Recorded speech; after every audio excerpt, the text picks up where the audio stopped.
Wow.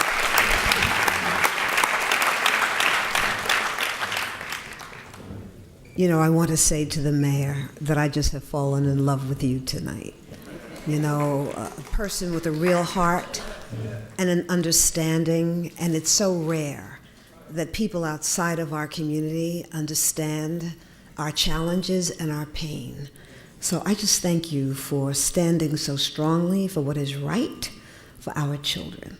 And what we have to do is really wake up. You've heard so much tonight. My heart is just so full.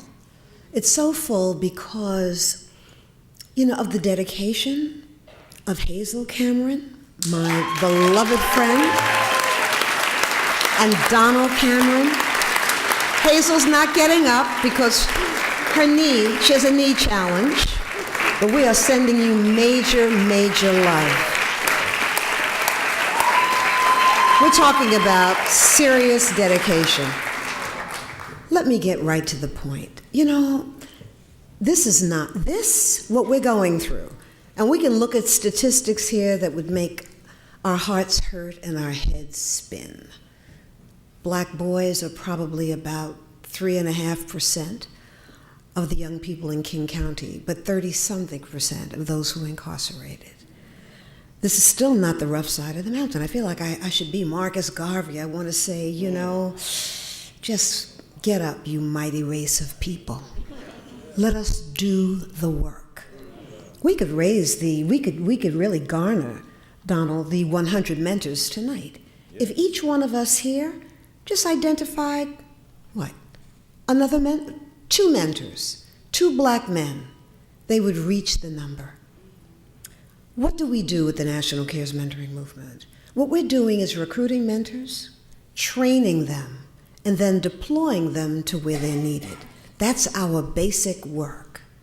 Recruiting mentors, helping those of us who are middle class, able people, stable most days. I'm not stable every day or in my right mind every day.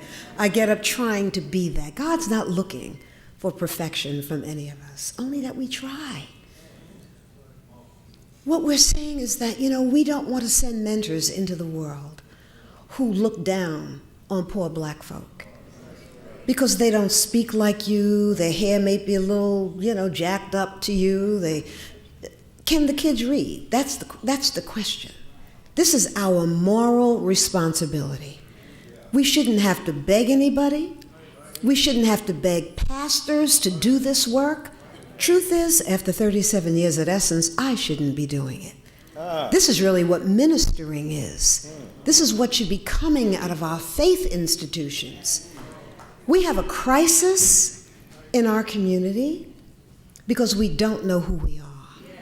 So our curriculum, the way that we begin our work working with mentors, it begins with heritage, understanding our story. It's the story that the media never asks. You know, we're hearing so much about the ridiculous comment that I can't even say the president that Trump made, the ridiculous comment. But I was saying today, you know, to the mayor, we had a wonderful talk in the back. Haiti, we always hear about Haiti. Any Haitians in the audience? Anybody of Haitian ancestry?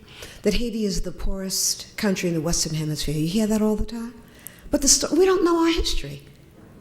We don't know who we are. We don't know about Toussaint Louverture and Dessalines. We don't know that Haiti was the first independent black nation in the Western Hemisphere. We don't know that enslaved Africans said enough. That a woman, Alonzo Danzy, said, you know what, we are going to rebel. And she spoke to Boukman. And in quiet, that word spread through all the plantations in Haiti. Haiti was the most lucrative and punitive system of slavery in the world. And what those African people did, they just decided that one day they were going to storm the arsenal, get the weapons, and take the country. You know how long that fight took? 13 years. They didn't give up. And if you want to read about it, read Randall Robinson's Haiti, An Unbroken Agony. There was a count, a French count who wrote down what he witnessed on the battlefield.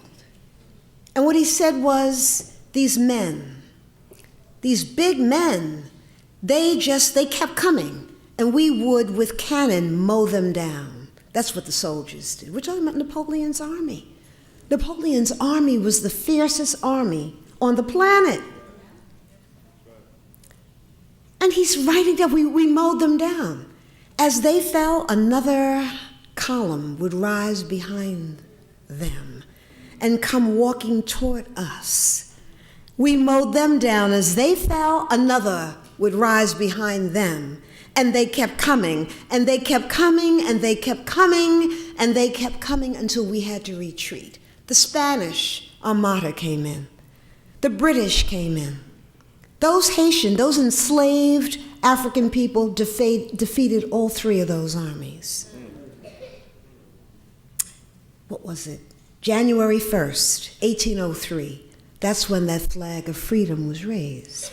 And in the spirit of our African ancestors, they didn't want to chase the Europeans away. They said, let's build together. You stay. Let us forgive one another and just work together. But you know why Haiti is the poorest nation in the Western Hemisphere? This is what the mayor and I were talking about. Not because the people are inept, not because there's any deficiency, and the mayor was saying, but what people don't even know about, they don't know about the African empires that were greater than any things that Europeans ever built. That's what your mayor said to me before we came on this stage.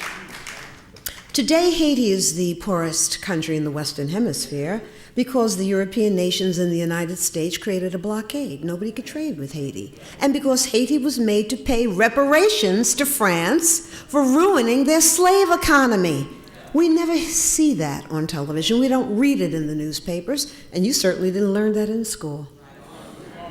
So this is what we're teaching our mentors. The National Cares Mentoring Movement is committed to creating able, stable, healthy Black people who will link arms and aims in peace and in joy, who will learn to love each other again. I don't need Gwendolyn Brooks, a lot of Chicagoans in the house. You know, Gwendolyn Brooks, who was the poet laureate of Chicago, she said, we are each other's keeper. We are each other's harvest. We are each other's magnitude and bond. Millions, billions of dollars have been poured into trying to secure our people. The needle is moving in the opposite direction. And I'm not saying that people don't care, but I'm saying that if you don't care, don't expect anybody to love you more than you love yourself and you love our people. So this is a call to you. It's a call to action to our brothers and sisters. We need the sisters in Seattle to corral the brothers. Corral those brothers. We need the brothers who are here to bring brothers. We don't need to beg you, you just need to do it. And we need to do what has not been done since the Montgomery bus boycott. Sustain this movement. Sustain this movement to secure our sons. And let Seattle be that shining example of what can happen in cities all across the country. We don't have the shining example. This is not happening anywhere else. This is it. So this is really an opportunity for us to send a different message to all the powers and entities that be, that you will no longer treat Black people any way you want to. We have sent the opposite message. And I'm going to say this, and I'm saying it respectively. God bless you all. Those of you who are part of this movement and you're here tonight, because in that, Seattle Cares, led by African Americans, got the resources, won the resources from the mayor's office to do this work is an anomaly. It does not happen that way. When do Black people ever get the money? That never happens. It happened here, and not everybody is happy about it. Not everybody is happy about it. And I'm not pointing the finger at the people who are not happy about it. What I'm asking you to do is open your hearts and your minds and understand, you heard it so often tonight, what Black boys need. A lot of Black mothers have tried to give, and many of us have succeeded. But what Black boys really need is what Black men must give them. Please, please stand up, show up, link. We're trying to create a healthy community. I'm going to show a little video Harlan High, south side of Chicago. You're going to meet Tiante Miller.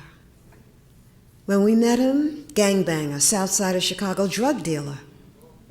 Came back to school, entered the Rising program, created for mentors, that when we saw what was happening with our children, really, that's another story. I'll tell you all about it at another time. I said, we have to do more than just prepare mentors. We have to do more than just recruit, train, and deploy. We have to dive into this work, create group mentoring programs, go into the school and get our babies. We are transforming whole institutions. This is not what we're trying to do here.